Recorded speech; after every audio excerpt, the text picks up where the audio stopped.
Modern neuroscience and psychology are completely wrong. The thoughts and beliefs you have don't actually reside in your head. They reside in what is referred to as the unified field or field of consciousness. Now, this field contains all information and ideas that have ever existed, that exist right now, and that will ever exist.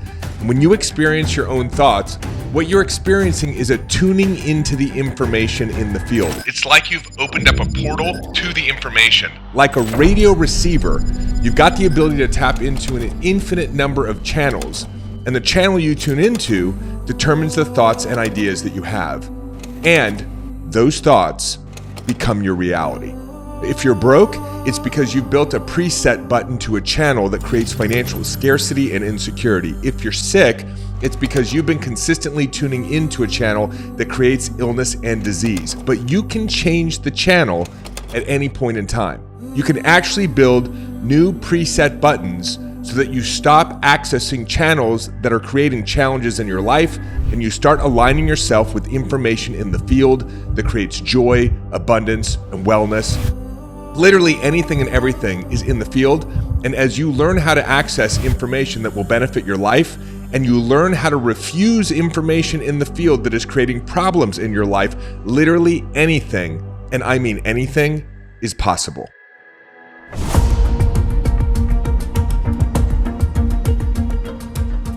Einstein once said, "Reality is an illusion, albeit a persistent one." And what he was referring to was the fact that we do not live in a base reality, we live in a simulated reality. Einstein understood that everything was energy, and that our five senses could detect this energy and translate it into a material or physical experience. And what I mean by that is your eyes are interpreting photons and quarks and atoms and molecules, which are mostly space, mostly nothing, into a material or physical reality.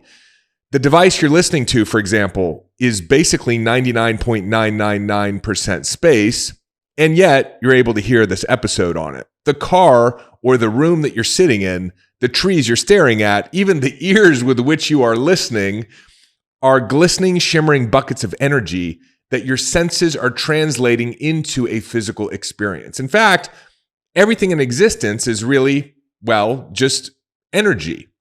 And there's a field of energy that pervades all of reality. You can kind of think about it like an invisible ocean of energy that we're all sitting in, that the material world is being projected onto. It's like a three-dimensional virtual reality movie screen that we experience. And this field of energy is referred to by scientists as the unified or the quantum field.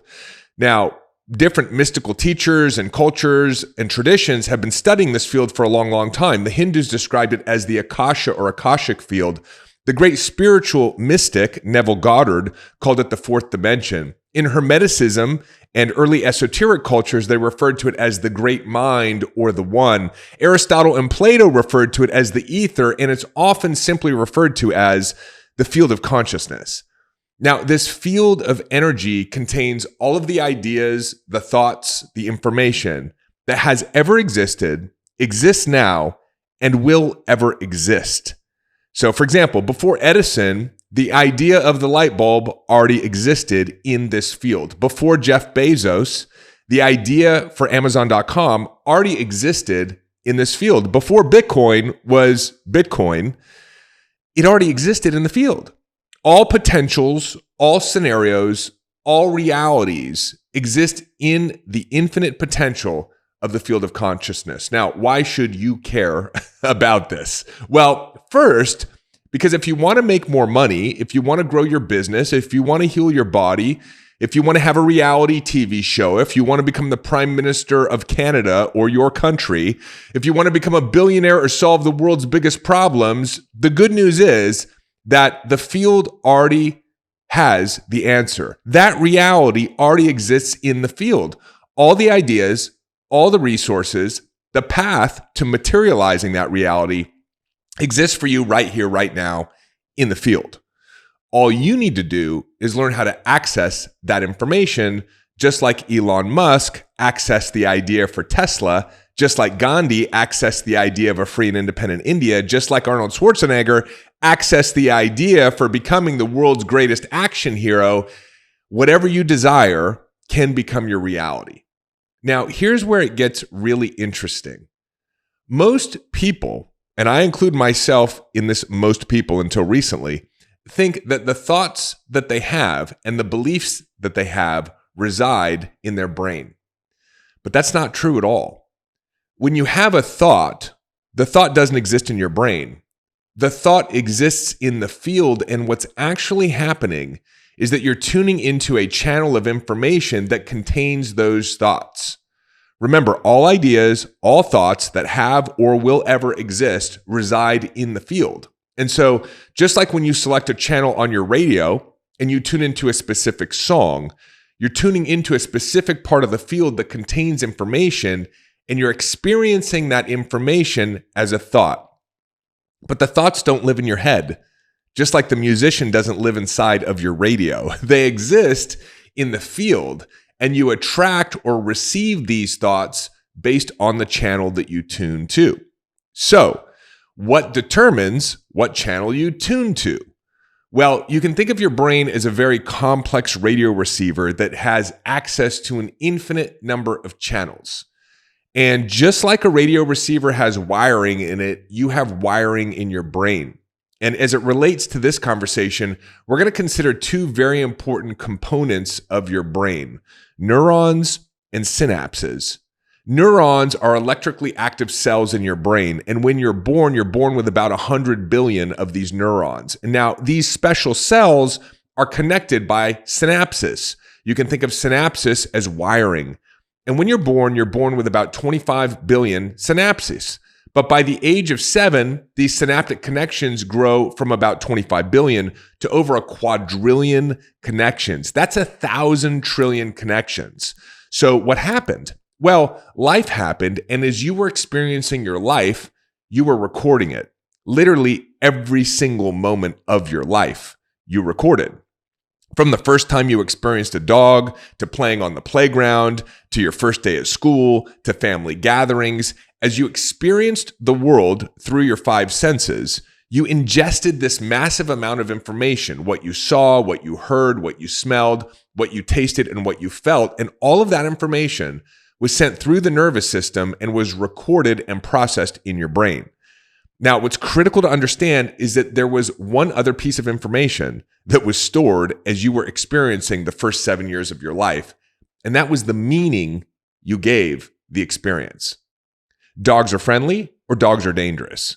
Baseball's fun or I don't like baseball. Mom and dad are happy or mom and dad are angry. Money is easy to make or money is hard to make. And these seemingly insignificant moments and the meanings you gave them began to shape the lens through which you experienced life. But more importantly, they started to determine what information you tended to access in the field. Hey, it's David. Quick interruption to your regularly scheduled podcast episode. I want to let you know about an opportunity to go even deeper into this work together. If you have not yet, please check out the show notes. In there, we've got links to both our Mind Hack and our Whole Human Framework programs. Our Mind Hack course is an incredible framework. It's the foundation of everything that I teach on this show to help you understand how to become deeply aware of the subconscious programs that are holding you back, and to teach you the technologies and frameworks to allow you to dramatically transform those belief systems and rewire your brain. Again, the Mind Hack program is our 7-day self-paced program. We also have our 12-week course, The Whole Human Framework. And we've got both of them right now bundled in a special offer for those of you who want to go big, want to go fast, and who understand that you don't want to put off another day of your full potential or holding on to unnecessary stress, anxiety, or suffering, but you want to be liberated from these habits of thinking and have a powerful living experience. Check out the link in the show notes. Jump on over to the website. Take a look at the programs and the extraordinary success stories of entrepreneurs just like you who have gone through these courses, and I will see you on the other side. And now, back to your regularly scheduled podcast episode. Remember, all thoughts and ideas exist in the field, and the thoughts and ideas you consistently entertain, in other words, the channel you frequently tune into, determines the quality and reality of your life. And so, at a very early age, without being aware of it, you started to create what I would call preset buttons, default channels that you would go to access information. And this habit of thinking over time is what has created the quality of your life. So let's do a quick recap here. All information exists in the field. The information that you consistently tune into will determine what you experience in your life. The information that you tend to tune into is determined by the beliefs that developed at a very young age, which began to structure the neurophysiology of your brain. It created a specific receiver with specific presets that create a habit of accessing a certain set of information in the field, which becomes your life. In other words, all possibilities exist in the field, but what you experience is based on the information that you are accessing in the field. So what that must mean is that if you can change the channel to a new set of information, to a better set of information, then you can change your reality, no matter how long you've been broke or sick or lonely or depressed, and no matter how big your vision is, no matter what you want to change in the world, no matter what you want to create, the information, the solution already exists in the field. So the question becomes, how do we change the channel? Well, on this show, I talk about all kinds of tools to change your beliefs, to rewire your brain, and therefore to re-engineer your reality. But in this episode, I want to teach you a very advanced technique. And the first part of this technique is to understand the nature of reality and to understand the nature of thought and how thoughts create your reality. And that's what we just did. So the second part of the technique is I want to invite you to imagine for a moment that you are in a control center, almost like you're on a spaceship with a bunch of screens in front of you, 20, 30, 100 different screens. And on each screen is a possibility. One screen has you living in abundance with a ton of money. Another screen has you living in financial insecurity. One screen has you living your purpose in the world with a really successful business or career that's helping a lot of people. Another screen has you slaving away, toiling away, doing work that you don't love. One screen has you healthy and strong and vibrant and living in well-being. Another screen has you experiencing chronic health conditions and chronic pain and limited in your life. Now, why do I want you to see this? Because the point is, I want you to see that all scenarios, all possibilities, all ideas exist in the field. And as you sit in the control center, you're looking out into the field and seeing all of these possibilities. This is actually part of my daily meditation practice. I close my eyes and I acknowledge that I am in the control center, that I am looking at the field, and that all possibilities and all thoughts exist in the field. Not in my head, but in the field. I then notice throughout the day when I have a negative thought or I experience a negative emotion. If it's a thought, it might be something like, I'm not as far along as I should be, or things never work out for me, or I'm upset somebody said something or did something. If it's an emotion, it might be noticing that I'm stressed or that I'm overwhelmed or that I'm feeling down. And I realize in that moment that these thoughts and emotions are not inside of me. They're in the field. And I just unconsciously tuned into that channel. Now, I don't want to receive this information anymore, so here's what I do. I take the thoughts or I take the emotions and I do one of two things. Number one, I create a bubble and I put the thought or emotion into it. Sometimes I'll create a picture. Let's say I'm afraid I'm going to get on stage and suck. And so I'm feeling stressed. So I put that little picture of me on stage sucking into an imaginary bubble. Or sometimes if it's just a thought, like I'm never going to figure it out, I just put that thought or that sentence in the bubble. And then I take that bubble and I put it in front of me. I imagine it in front of me. I take the energy and I put it outside of me. Because that's where it really is, right? It's not in me, just like the song isn't inside of the radio receiver.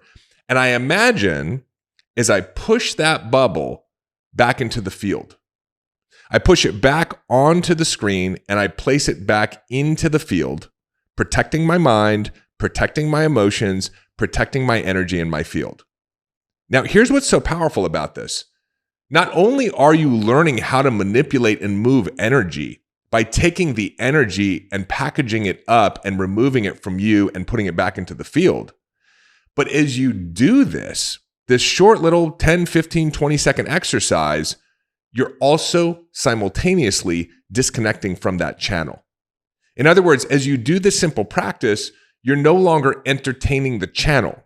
right? Ordinarily, if I was experiencing this, I'd think, oh, this is never going to work out for me. And then I'd go on like a 10-minute inner dialogue of why does it work out for other people and what's wrong with me and why did I do it wrong and what if it never works out? And then I jump on Facebook and I look at other people having great success in their life and I judge myself, right? Staying tuned to the same channel, reinforcing the wiring in my brain. But by the simple technique of packaging up the information and putting it back into the field, when you're doing that, you can't also be tuning into the channel. You can't be doing both at the same time. It's impossible.